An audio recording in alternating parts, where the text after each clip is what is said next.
men and women, and we're gonna have one for the instructors, a private one.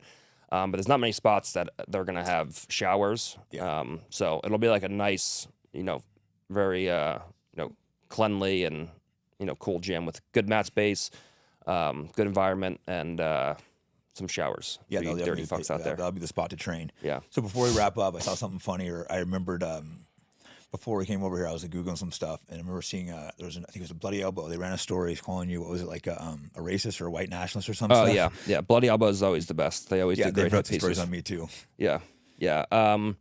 That was for I got canceled during BLM because someone was arguing about something on Facebook, and someone tagged me, and basically the argument that they were trying to the argument was like that people of color shouldn't have to work as hard as white people just because they're people of color. And it like made no sense, and I was like, this is absolutely retarded.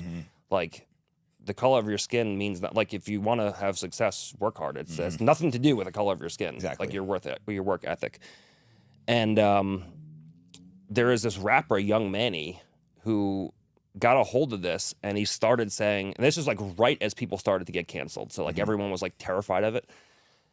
And there was this rapper, Young Manny, that like got a hold of that like comment, and he posted on his story, and he's like, if you go to Flow Grappling and IBJJF and you put hashtag ban Gordon Ryan, I'll like Venmo you. And ban Gordon Ryan is like the worst thing this fucking idiot could have posted, because when you put hashtag ban Gordon, it's BANG.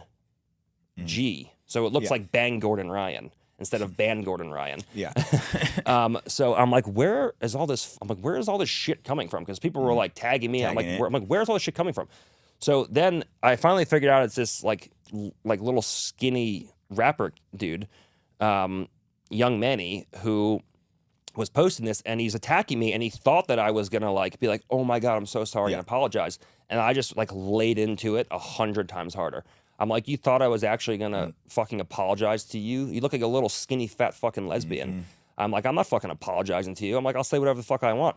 So he went on an Instagram Live, and he went to go bring me into the Instagram Live, and you can actually YouTube it if you put in like Young Manny and Gordon Ryan solve racism. It's like it's like the best clips. It was like a 4-hour thing of like me arguing with him, but they put like 5 minutes of the best clips. And at one point, I'm like, dude, everyone on this stream thinks you have an IQ of 40, and he's like, what? And I'm like, exactly. Didn't even know what it means. Yeah. So we had like a debate. It wasn't a debate. It was basically just like me telling him facts and him just like.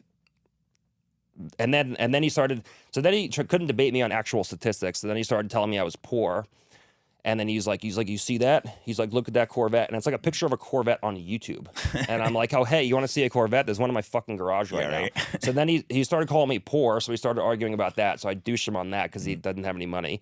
And then he was trying to say that I wasn't good, and he's like, we should fight. And I'm like, we definitely should fight, and we should stream it. So it was like statistics, then it was money, then it was combat, and he just got like douched on all of them. And then finally he like gave up and disappeared. That was the end of it. Yeah. Yeah, it's funny when we get called racist, because guys like me and you, we treat everyone exactly equal, and that's how jiu-jitsu is. But they think equal treatment's racist. Some of these people, they're completely insane. Well, the thing is, if you just don't agree with their talking points, you're racist. It's like it's so insane. And like, most of the people who are calling you racist are obviously Democrats. Like the Democrats have historically been the most racist people, like of all time. Like Biden was actively fighting for segregation. He gave a eulogy at the head of the Klan's funeral. Kamala has like put more people of color in like jail for like misdemeanors and like weed than like anybody else has. Obama deported more immigrants than anyone has in history. Like it's just all like the Democrats were like pro-slave. They were the KKK. Like the Democrats, the people who are calling you racist are people who have historically been the most racist. The best is when they talk about like voter ID laws. Oh God, that one's hilarious. Because they're like, oh yeah, black people are just too stupid to get an ID, and they're like, what? Whoa. That's what someone said. I used to hear that all the time in San Francisco. I'd always be like, so when you invite your black friends out, do you ask if they have an ID? It's like, how racist are you? Yeah. That's just insane to me. And there was actually one video of like a guy, he would go to college campuses and he would interview college kids, and they'd be like, oh yeah, like they don't have like the resources. Like they don't even know how to get to the DMV. And then he would go to like Harlem and he'd be like, hey, do you know where the DMV is? And he's like, oh yeah, it's over there on 125th. It's just like so. It's mind-boggling. No, it's hilarious, and it's funny too. Trying to get you banned from from IBJJF and BJJ Fanatics. You're like the #1 grosser in both of those, Oh yeah, like especially Fanatics.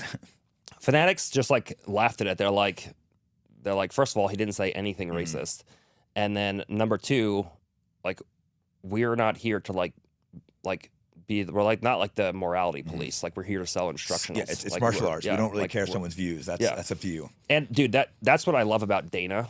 Like, Dana doesn't give a fuck. He's just like, you say whatever you want. He's like, this is America. He's like, I'm not going to tell anybody what to say. He's like the only guy, like the only corporate guy. Yeah, the rest of them are Yeah. all censoring your speech, Yeah. which is insane. Yeah. And also during COVID, they were the first sport back. The whole COVID thing was Yeah, insane. no, Dana doesn't give a fuck. That's what I like. That I like that a lot about him. You know, I like that too. I mean, COVID was so crazy in New York. You guys had to move to Puerto Rico. Yeah, COVID. I mean, COVID was actually great for me because everybody was stuck inside and had nothing to do. So my instructional sales went through the roof. Oh wow, yeah. And there was no traffic going into New York, so it was just wow. like I was like, this is incredible. Like it was like basically like that movie I Am Legend. Like, it was like nobody was there. It was just homeless zombies. Like, and they were like irate because there was no one around to give Yeah, them to money harass to and- like get drugs or get food or anything. So like, if you did run into a homeless person, they were just so upset about like all of it that was happening. So like, you had to deal with that, but everything else was like perfect. I would just drive through the tunnel. It would be like, I lived in North Jersey at the time, so I was a little bit closer. So it'd be like 20 minutes through the tunnel, no traffic. You just go into Henzo's, you go train, and And you still had training, which is good. I was in San Francisco. People were like so lame; they didn't want to train. I illegally opened Gil's gym, and then I was hitting everyone up for training. And like there were like multiple people that was like, "Oh, my girlfriend won't let me, or my wife won't let me." Could you imagine saying your girl won't let you train? yeah, I know. Well, dude, even like a lot of guys in the team are like afraid to like come in to train, and I'm just like, dude, if you're gonna be afraid of fucking dying, and you're just gonna sit in your house and not do anything and be afraid to go outside because you're afraid you're gonna die, you may as well just be fucking dead already. No, exactly. Like, That's- if you're not gonna live your life, you may as well just die. That's my exact thoughts. I was like, I'm just gonna do everything that I do normally, and if I get COVID and die, I get COVID and die. But I'm not gonna sit in my house afraid I'm gonna die. I may as well just be dead. No, exactly. That was my exact thoughts. I never understood. I was insane how scared people were. Yeah. And when I legally opened the gym, people were like, "Okay, maybe we should do like distance training or not switch partners." I'm like, "Dude, just come in or train or don't come in. Yeah. It's that simple. Just don't fucking come if you're gonna bitch about this shit." Yeah. So, yeah, let's wrap up. Where can people find you? BJJ Fanatics, obviously, for your instructional series. Yeah, so BJJ Fanatics, basically on my Instagram, it's Gordon Loves Jiu-Jitsu. I have two accounts. The one is probably shadow banned, but there's one with an underscore that has a check with like 400,000 followers, and there's one with 1 million.